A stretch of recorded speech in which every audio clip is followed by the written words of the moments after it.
وعن أبي ربيعين حنظلة بن الربيع الكاتب أحد كتاب رسول الله صلى الله عليه وسلم قال لقيني أبو بكر رضي الله تعالى عنه فقال كيف أنت يا حنظلة؟ قلت نافق حنظلة. قال وكيف ذلك؟ قلت نكون عند رسول الله صلى الله عليه وسلم يذكرنا بالجنة والنار كأنهما رأي عين، فإذا خرجنا من عند رسول الله صلى الله عليه وسلم وعافسنا الأولاد والأزواج والضيعات نسينا كثيرا. فقال أبو بكر رضي الله تعالى عنه إنا لنلقى مثل هذا. فانطلقت أنا وأبو بكر رضي الله تعالى عنه إلى رسول الله صلى الله عليه وسلم فقلت نافق حنظلة. فقال وكيف ذاك؟ قلت نكون عندك تذكرنا بالجنة والنار كأنهما رأي عين، فإذا خرجنا من عندك عافسنا الأولاد والأزواج والضيعات نسينا كثيرا. فقال رسول الله صلى الله عليه وسلم والذي نفسي بيده لو أنكم تدومون على ما تكونون وفي الذكر لصافحتكم الملائكة في فرشكم وطرقكم، ولكن يا حنظلة ساعة فساعة 3 مرات، أو كما قال سيدنا وهادينا محمد صلى الله تعالى عليه وسلم. میرے محترم بزرگوں اور دوستوں، میرے غیور نوجوان ساتھیوں، ایک حدیث ہے اور بہت ہی عجیب و غریب حدیث ہے، اور اس حدیث کے اندر بہت سی باتیں اور بہت سے مضامین پوشیدہ ہیں۔ اس میں سے اس مختصر وقت میں کچھ باتیں عرض کرنے کا ارادہ ہے۔ ابو ربیعین حنظلہ ابن ربیع رضی اللہ تعالی عنہ ایک جلیل القدر صحابی ہیں، اور ہر صحابی جلیل القدر ہوا کرتا ہے۔ صحابی کی جو عظمت اور اس کا مقام ہے اسے ہم میں سے کبھی کوئی چھو بھی نہیں سکتا ہے، پانا تو بڑی دور کی بات ہے۔ یہ کاتب وحی بھی ہیں، الکاتب احد کتاب رسول اللہ صلی اللہ علیہ وسلم، کاتبین وحی میں سے ہیں۔ آقا مدنی صلی اللہ علیہ وسلم پر جو وحی نازل ہوتی تو جو لوگ وحی کو لکھا کرتے تھے انہیں بلا کر کے آپ بتا دیتے، وہ لکھ لیتے۔ انہیں میں سے حضرت امیر معاویہ رضی اللہ تعالی عنہ ہیں، یہ بھی کاتبین وحی میں سے ہیں، جن کا نمبر 90 نمبر پر آتا ہے، اور جب کوئی براہ راست صحابہ کرام پر حملہ نہیں کر پاتا ہے تو انہی کے راستے سے آنے کی کوشش کرتا ہے، اور یہی اس کا چور دروازہ ہوتا ہے جس سے گھس کر کے وہ صحابہ کرام پر حملہ کرنا چاہتا ہے۔ جیسے بہت سے لوگ ڈائریکٹلی قرآن اور حدیث کو نشانہ نہیں بنا پاتے ہیں کہ ابھی مسئلہ کھڑا ہو جائے گا تو علماء کے واسطے سے اس پہ حملہ آور ہوتے ہیں۔ ایسے لوگوں سے جو اس طرح کی باتیں کریں، چاہے ان کی تقریر اور تحریر میں کتنے ہی البیلا پن رہے، کتنے ہی لچھے دار تقریریں رہیں، اگر اس سے صحابہ کرام اور اسلاف کی عظمت میں اضافہ ہوتا ہے، بڑھوتری ہوتی ہے، تب تو وہ صحیح ہے، اور اگر ان کی تقریر سے یا تحریر سے صحابہ کرام اور اسلاف کی محبت میں کمی آتی ہے تب تو بالکل غلط ہے۔ اس نقطے کو بیٹھا لیجیے۔ ذہن و دماغ میں اتنا جم کر کے بیٹھا لیجئے کہ کبھی ایک نکلنے نہ پائے، کوئی کھرچ کے نکالے تو بھی نہ نکلے، کہ اگر کسی کی تقریر یا تحریر سے ہمارے اور آپ کے دلوں میں صحابہ کرام کی اور اسلاف کرام کی محبت میں، عظمت میں اضافہ ہوتا ہے تو وہ شخص صحیح ہے، اس کی باتیں صحیح ہیں، اس کی تقریر صحیح ہے۔ اور اگر اس میں کمی آتی ہے تو چاہے وہ تحریر کتنی اچھوتی ہو اور تقریر کا انداز کتنی البیلا ہو، کتنی اچھوتا ہو، پھر بھی سمجھ لیجئے کہ یہ شخص گڑبڑ ہے اور غلاظت ملا کر کے بات کر رہا ہے، ہمیں اور آپ کو غلط راہوں پہ ڈالنے کی کوشش کر رہا ہے۔ یہ ایک نقطہ ہے، یہ ایک پوائنٹ ہے جسے ذہن و دماغ میں ہمیشہ رکھنا چاہیے۔ ایک جلیل القدر صحابی ہیں، آقا مدنی صلی اللہ علیہ وسلم کے کاتبین وحی میں سے ہیں، فرماتے ہیں کہ لقینی ابو بکر رضی اللہ تعالی عنہ، مجھ سے ابو بکر رضی اللہ تعالی عنہ کی راستے میں ملاقات ہو گئی، میں اپنی دھن میں تھا، اپنے سوچ میں تھا، کچھ ادھیڑ بن میں لگا ہوا تھا۔ انہوں نے مجھ سے یہ سوال کیا، کیف انت یا حنظلہ، حنظلہ تمہارا کیا حال ہے؟ تو میں نے کہہ دیا نافق حنظلہ، حنظلہ تو منافق ہو گیا ہے۔ ایک جلیل القدر صحابی ہیں اور کیا فرماتے ہیں اپنے بارے میں کہ حنظلہ تو منافق ہو گیا ہے۔ منافق کسے کہتے ہیں جانتے ہی ہیں، دل میں جو بے ایمانی چھپائے ہوئے ہو، دل میں جس کے اندر ایمان نہ ہو اور ظاہر ایمان کر رہا ہو، دل میں کفر چھپائے ہوئے ہو، ایسے شخص کو منافق کہتے ہیں۔ فرمانے لگے نافق حنظلہ، حنظلہ تو منافق ہو گیا۔ اب ابو بکر رضی اللہ تعالیٰ عنہ جو حضرت حنظلہ سے واقف تھے، یہ جملہ سننے کے بعد چوک پڑے کہ آخر یہ کہہ کیا رہے ہیں۔ انہوں نے فرمایا کیف ذالک، ایسا کیسے؟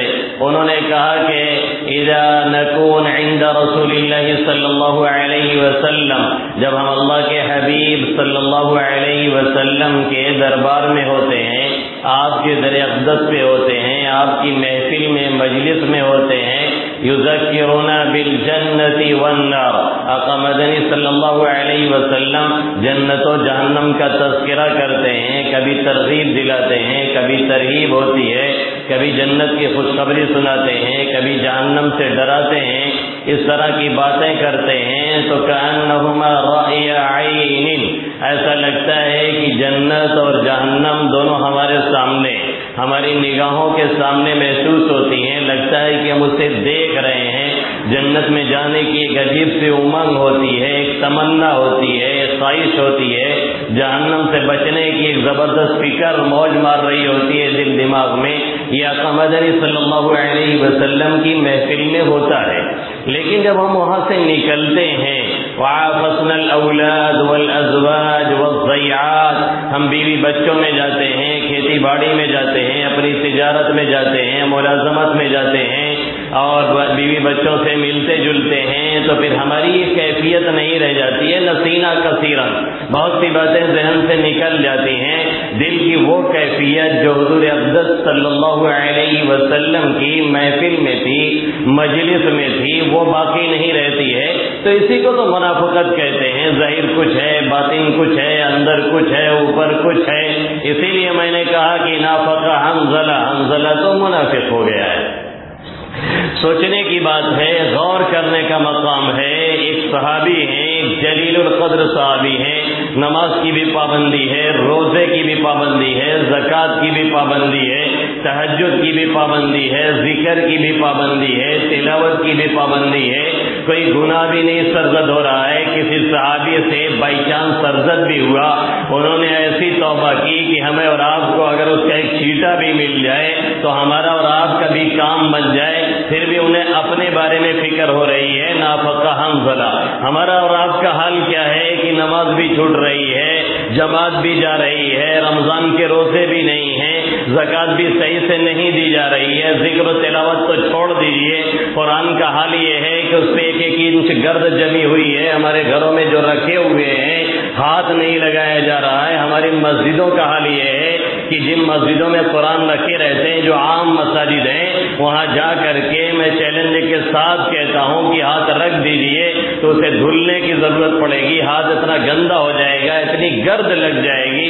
یہ صورتحال ہماری اور آپ کی ہے، پھر بھی ہم اپنے آپ کو سب سے بڑا متقی سمجھتے ہیں اور جنت کا رضوان سمجھتے ہیں اور ٹھیکیدار سمجھتے ہیں، یہ ہماری حالت ہے۔ وہ صحابی رسول ہیں، کیا فرماتے ہیں؟ نافق حنظلہ، حنظلہ تو منافق ہو گیا، اور اس کی وجہ بھی بیان کرتے ہیں۔ اب جب انہوں نے یہ بات کہی تو صدیق اکبر رضی اللہ تعالیٰ عنہ نے اپنے کو ٹٹولا، اپنے کو دیکھا، اپنے اندر میں بھی انہوں نے جھانکا، تھوڑا دل کی کیفیات کا جائزہ لیا، اور جائزہ لینے کے بعد صدیق اکبر کیا فرماتے ہیں؟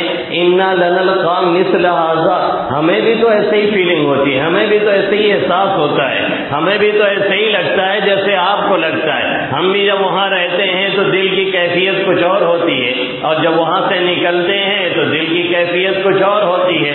فرماتے ہیں چلو اب چلا جائے۔ طبیب، سب سے بڑے جو حکیم، سب سے بڑے معالج، مربی اول آقا مدنی صلی اللہ علیہ وسلم کے در پر وہاں چل کر کے اس کیفیت کو بیان کیا جائے۔ فانطلقت انا وابو بکر رضی اللہ تعالی عنہما، میں اور حضرت ابو بکر رضی اللہ تعالی عنہ دونوں کے دونوں پہنچے، اور پہنچتے ہی سیدھے وہی ایک بات حضرت حنظلہ کے دماغ میں جو چڑھ چکی تھی، پہنچتے ہی آقا مدنی صلی اللہ علیہ وسلم سے کیا فرماتے ہیں؟ نافق حنظلہ، اے اللہ کے حبیب صلی اللہ علیہ وسلم، حنظلہ تو منافق ہو گیا ہے۔ اب آقا مدنی صلی اللہ علیہ وسلم انہیں جان رہے تھے، ان کے بارے میں پتہ تھا، بخوبی علم تھا کہ وہ کس کیٹیگری کے ہیں، کیا مقام ہے، کیا ان کی سوچ ہے، اور ہمارے تعلق سے ان کی ذہنیت کیا ہے، ایمان اور اسلام کے واقعی ماننے والے ہیں کہ نہیں ماننے والے ہیں۔ پھر بھی یہ جملہ کہہ رہے ہیں۔ آقا مدنی صلی اللہ علیہ وسلم نے فرمایا نافق حنظلہ، جو تم یہ کہہ رہے ہو کیف ذاک، آخر ایسا کیوں ہے، ایسا تم نے کیوں کہا ہے کہ حنظلہ منافق ہو گیا؟ کہنے لگے اللہ کے حبیب صلی اللہ علیہ وسلم، جب ہم آپ کے دربار میں ہوتے ہیں، آپ کی محفل میں ہوتے ہیں، آپ جنت و جہنم کا تذکرہ کرتے ہیں، کأنہما رأی عین، ایسا لگتا ہے کہ دونوں چیزیں ہماری نگاہوں کے سامنے، اور جب ہم آپ کی جہاز سے نکل کے جاتے ہیں، آفسنا الاولاد والازواج والضیعات، بیوی بچوں میں مشغول ہوتے ہیں، ملازمت کرتے ہیں، تجارت کرتے ہیں، کاشتکاری کرتے ہیں، اور دنیا کے کاروبار میں لگتے ہیں، تو ہماری یہ کیفیت نہیں رہ جاتی ہے۔ آقا مدنی صلی اللہ علیہ وسلم نے سب کچھ سننے کے بعد کیا فرمایا؟ اے حنظلہ، لو انکم تدومون علی ما تکونون، اگر اسی حالت پہ رہو جس حالت کو یہاں بیان کر رہے ہو، جس کیفیت کو بیان کر رہے ہو، اگر اسی پر ہمیشہ برقرار رہو، لصافحتکم الملائکہ فی فرشکم وطرقکم، تو ملائکہ تم سے مصافحہ کریں، تمہارے بستر پہ آ کر کے، راستوں میں تم سے ملیں، تمہاری خیریت پوچھیں۔ ولیکن یا حنظلہ ساعتاً فساعتاً، اے حنظلہ یہ کبھی کبھی ہوتا ہے، یہ کبھی کبھار کی باتیں ہیں، ہمیشہ ایک حالت نہیں رہتی ہے، دل کی کیفیت ایک نہیں رہتی ہے۔ آقا مدنی صلی اللہ علیہ وسلم نے انہیں سمجھایا اور یہ بتلایا کہ یہ کیفیات ہیں، اس میں کبھی شدت آتی ہے، کبھی کمی آتی ہے، کبھی زیادہ جوش ہوتا ہے تو 2 رکعت کے بجائے آدمی 4 اور 6 رکعت نفل پڑھتا ہے، کبھی اس میں کچھ کمی آتی ہے تو 2 ہی پڑھتا ہے، اور کبھی وہ بھی کمی آ جاتی ہے تو پتہ چلا کہ 2 رکعت نفل پڑھنے کی بھی طبیعت نہیں کہتی ہے،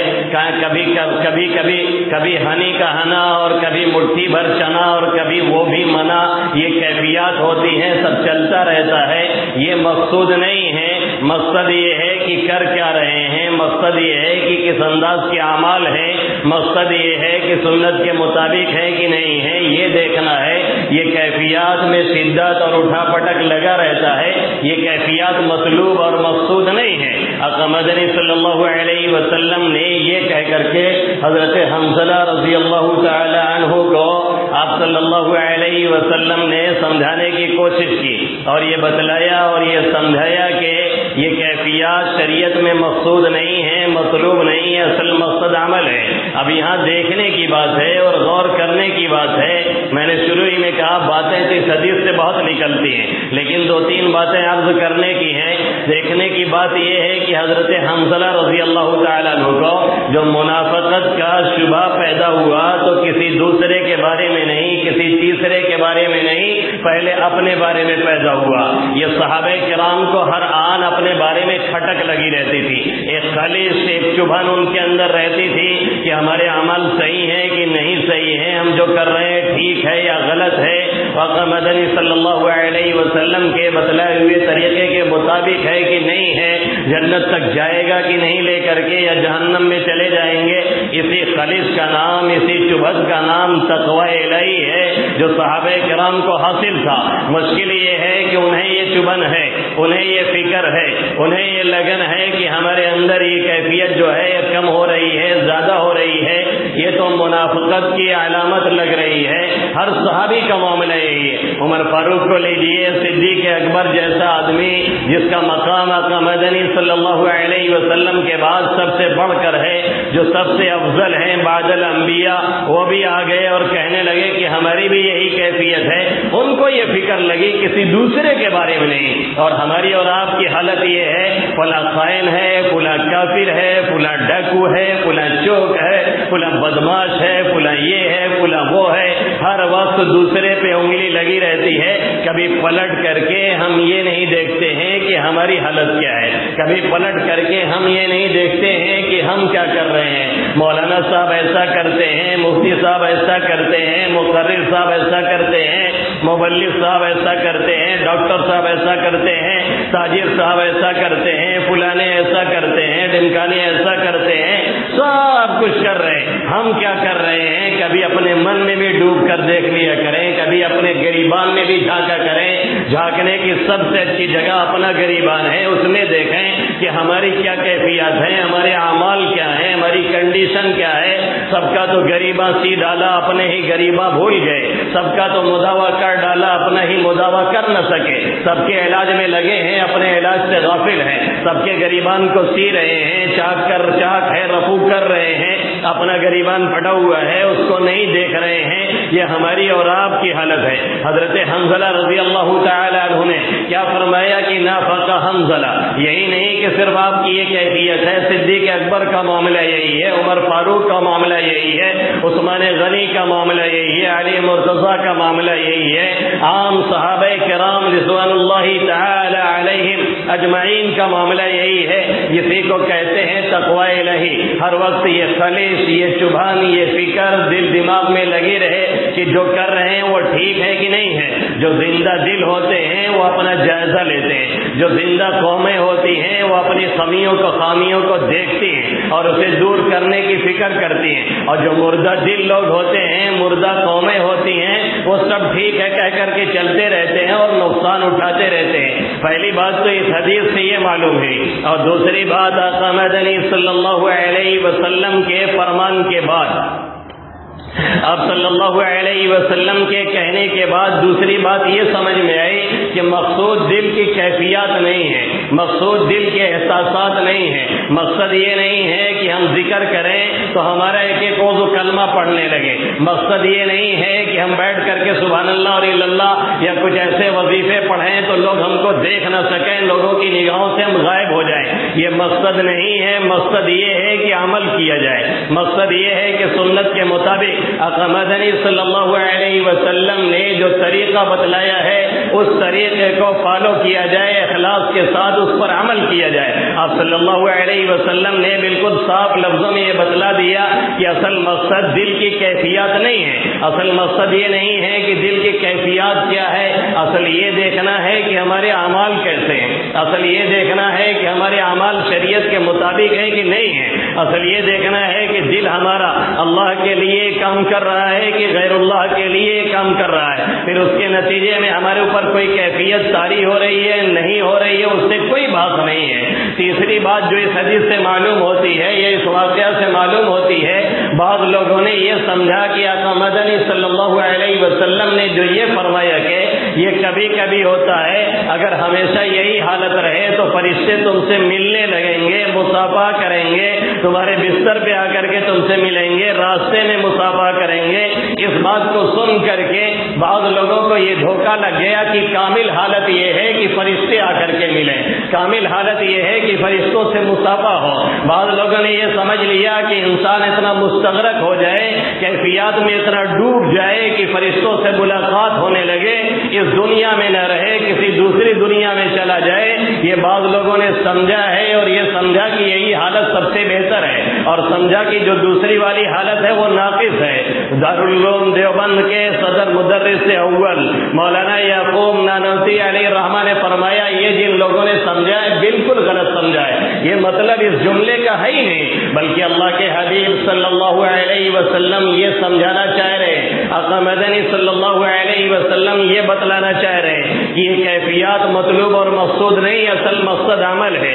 اصل مقصد یہ ہے کہ دنیا میں رہ کر کے، دنیا والوں میں رہ کر کے اور انہی کے بیچ رہ کر کے پھر بھی اللہ کو یاد کیا جائے، پھر بھی نماز کی پابندی ہو، پھر بھی تلاوت کی پابندی ہو، پھر بھی ذکر کی پابندی ہو۔ یہ مطلب نہیں ہے کہ یہ حالت ناقص ہے، وہ حالت کامل ہے۔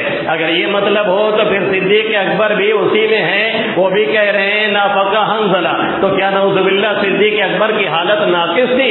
انبیاء کے بعد جس کا سب سے بڑا مقام ہے اور جس کے بارے میں شیخ ثانی مجدد الفسانی رحمۃ اللہ علیہ فرماتے ہیں کہ آپ صلی اللہ علیہ وسلم کو اور صدیق اکبر کو اگر سمجھنا ہے تو بس یہ کیجیے کہ ایک آئینہ لے لیجیے، آپ صلی اللہ علیہ وسلم کے سامنے کر دیجیے، جو عکس اور تصویر آئینے میں آ رہی ہے وہ صدیق اکبر ہے، سامنے آپ صلی اللہ علیہ وسلم ہے، یہ صدیق اکبر کا مقام ہے، یہ ان کی حالت ہے۔ تو یہ کیسے کہا جا سکتا ہے کہ ان کی حالت ناقص تھی یا ناقص ہے؟ یہ بہت بڑا دھوکہ اور مغالطہ ہے۔ آپ صلی اللہ علیہ وسلم یہ بتلانا چاہ رہے ہیں تو فرشتوں کی صفت ہے، یہ تو فرشتوں کی حالت ہے کہ جو کہہ دیا گیا ہے بس اسی میں لگے رہیں، دن رات اللہ اللہ کرتے رہیں۔ اگر کسی کو سجدے میں لگایا گیا تو سجدہ کرتا رہے، کسی کو رکوع میں رکھا گیا تو رکوع کرتا رہے، کسی کو تسبیح میں لگایا گیا تو تسبیح کرتا رہے۔ یہ انسانوں کی حالت نہیں، آپ کو انسان بننا ہے، اور انسان بننے کے لیے ضروری ہے کہ بیوی کو دیکھنا ہے، بچوں کو دیکھنا ہے، تجارت کرنی ہے، ملازمت کرنی ہے، ان تمام چیزوں کے کرتے ہوئے پھر یہ کرنا ہے کہ دل کی سوئی اللہ کی طرف رہے اور ذہن و دماغ اللہ کی طرف لگا رہے، اور ہر آن ہر گھڑی یہ ذہن و دماغ میں رہے کہ اسی کی طرف جانا ہے، اور جو کام کیا جائے اسی کی ذات کے لیے کیا جائے۔ یہ آپ صلی اللہ علیہ وسلم سمجھانا چاہتے ہیں۔ جیسے قطب نما ہوتا ہے، اس کی سوئی شمال کی طرف ہمیشہ رہتی ہے، اس کو کہیں موڑا جائے، کتنے اس کو ادھر ادھر گھمایا جائے، اس کی سوئی ہمیشہ پلٹ کر کے شمال کی طرف جاتی ہے، کسی دوسرے طرف نہیں جاتی ہے۔ اسی طریقے سے ہم تجارت کریں، ہم ملازمت کریں، ہم بیوی سے بات کر رہے ہوں، بچوں سے ملاقات کر رہے ہوں، رشتے داروں کے پاس جا رہے ہوں، پھر بھی ہماری حالت یہ رہے کہ دل دماغ اللہ کی طرف متوجہ رہے، اللہ کی طرف ہمارا ذہن و دماغ لگا رہے، اس کا کیا فرمان ہے، اس کا حکم کیا ہے، اس موقع سے کیا شریعت کہتی ہے اور ہمیں کرنا کیا ہے، یہ آپ صلی اللہ علیہ وسلم بتلانا چاہ رہے ہیں۔ یہ سمجھانا چاہ رہے ہیں کہ انسان ہو، انسان بن کر کے رہنا پڑے گا۔ یہ بتلانا چاہ رہے ہیں کہ فرشتے نہیں ہو، فرشتوں والی صفات نہیں آنی چاہیے۔ یہ سمجھانا چاہ رہے ہیں کہ انسانی زندگی میں رہنا پڑے گا اور اسی حالت میں اپنے دل دماغ کو اللہ کی طرف موڑنا پڑے گا۔ یہ استدراک اور یہ کیفیات جو بعض لوگوں پہ کبھی کبھی طاری ہو جاتی ہے، یہ مطلوب نہیں ہے، مقصود نہیں ہے۔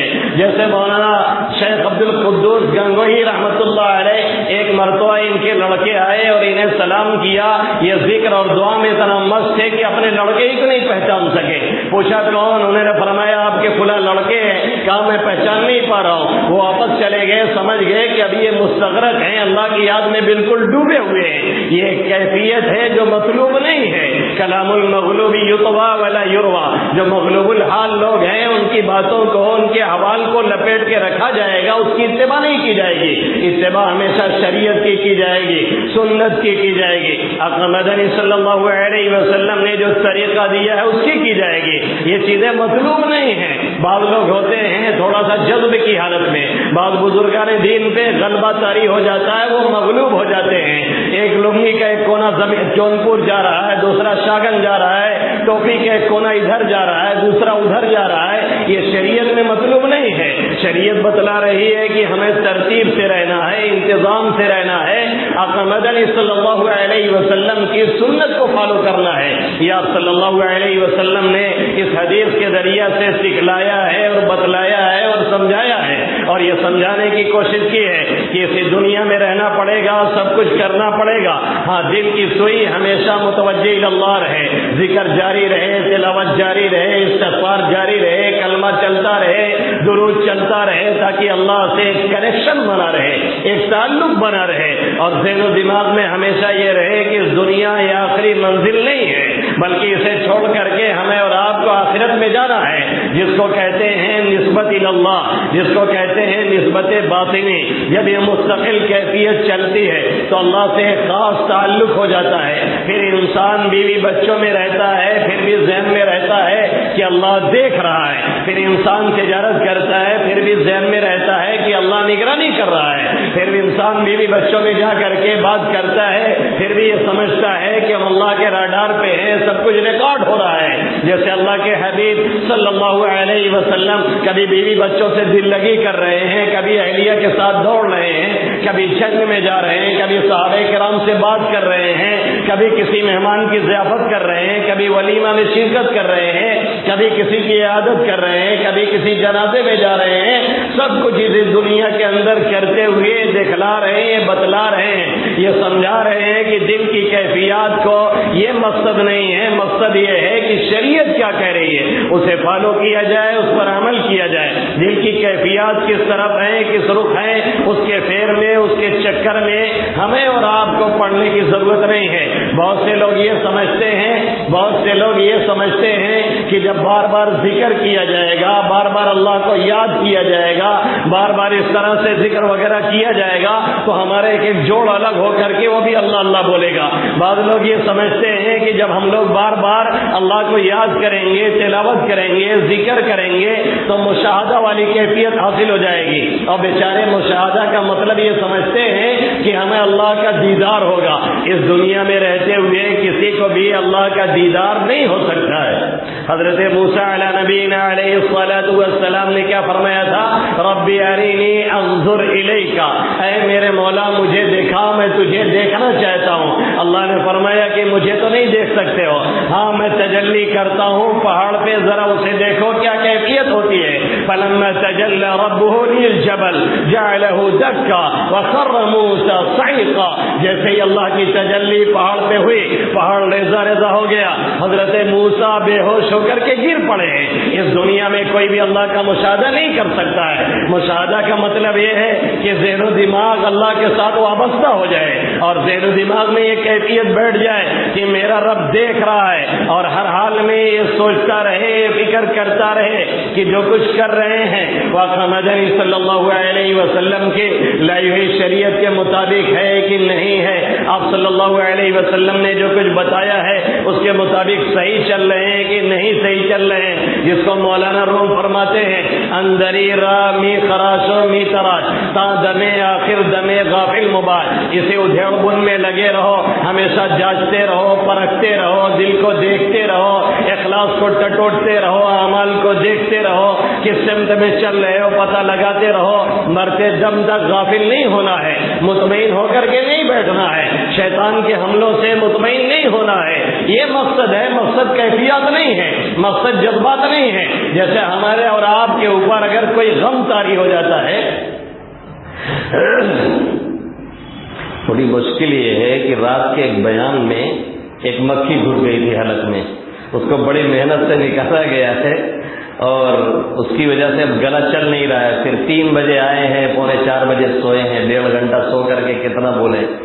تو میں بتا رہا تھا کہ یہ کیفیات مقصود نہیں ہیں, کیفیات اور جذبات یہ ہمارے آپ کے لیے مقصود نہیں ہیں. بس مقصد یہ ہے کہ دل اللہ کے ساتھ وابستہ رہے. جیسے ہمارے اور آپ کے اوپر اگر کوئی غم سوار ہو جاتا ہے تو پھر ہم کھا رہے ہوتے ہیں, پھر بھی وہی سوچ رہے ہوتے ہیں, ہم پی رہے ہوتے ہیں پھر بھی اسی طرف ذہن لگا رہتا ہے، ہم بیوی بچوں میں آتے ہیں پھر بھی ادھر ہی ذہن لگا رہتا ہے. کیوں؟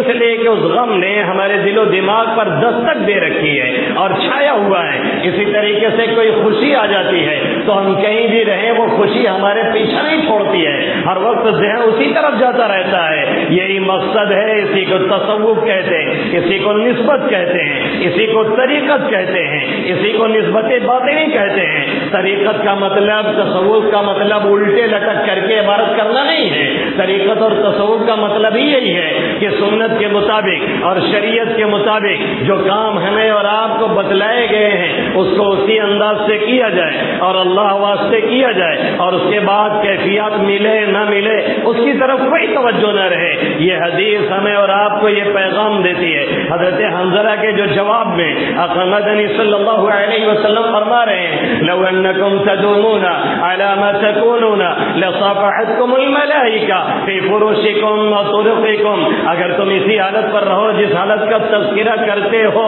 تو پھر فرشتے تم سے ملنے لگے، مصافحہ کرنے لگے، تمہیں بستر پر بھی ملے، راستے میں ملے، چوراہے پہ ملے. یہ حالت ہمیشہ رہنے والی نہیں ہے. یعنی انسان بننا پڑے گا، انسانیت کے راستے سے ترقی کرنی پڑے گی، اور یہی طریقہ ہے ہماری ترقی کا. اور جب کوئی انسانیت کے راستے سے ترقی کرتا ہے اور اعمال کو فالو کرتا ہے اور شریعت کے مطابق اپنے آپ کو ڈھالتا ہے تو پھر وہ فرشتوں سے بھی آگے نکل جاتا ہے. اور اگر کوئی اس راستے سے ترقی نہیں کرتا ہے تو پھر وہ شیطان کو بھی پیچھے چھوڑ دیتا ہے. یہی کہنا چاہتے ہیں اللہ کے حبیب صلی اللہ علیہ وسلم، اور یہی بتلانا چاہتے ہیں کہ ہماری سنت کیا ہے اسے دیکھو، اور نماز کی، روزے کی، ذکر کی، تلاوت کی پابندی کرتے رہو، اور چلتے پھرتے اٹھتے بیٹھتے کبھی کلمہ ہے، کبھی درود ہے، کبھی استغفار ہے، کبھی حسبنا اللہ و نعم الوکیل ہے، کبھی لا الہ الا انت سبحانک انی کنت من الظالمین ہے.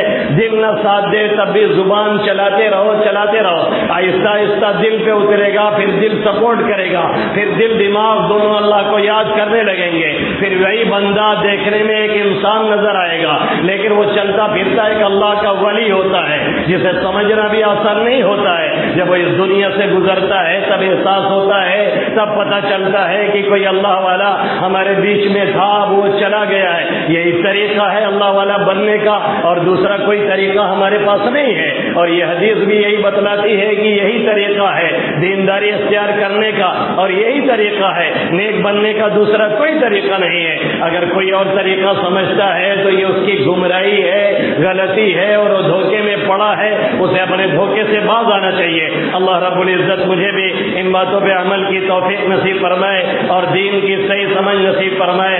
آمین یا رب العالمین. وما علینا الا البلاغ المبین.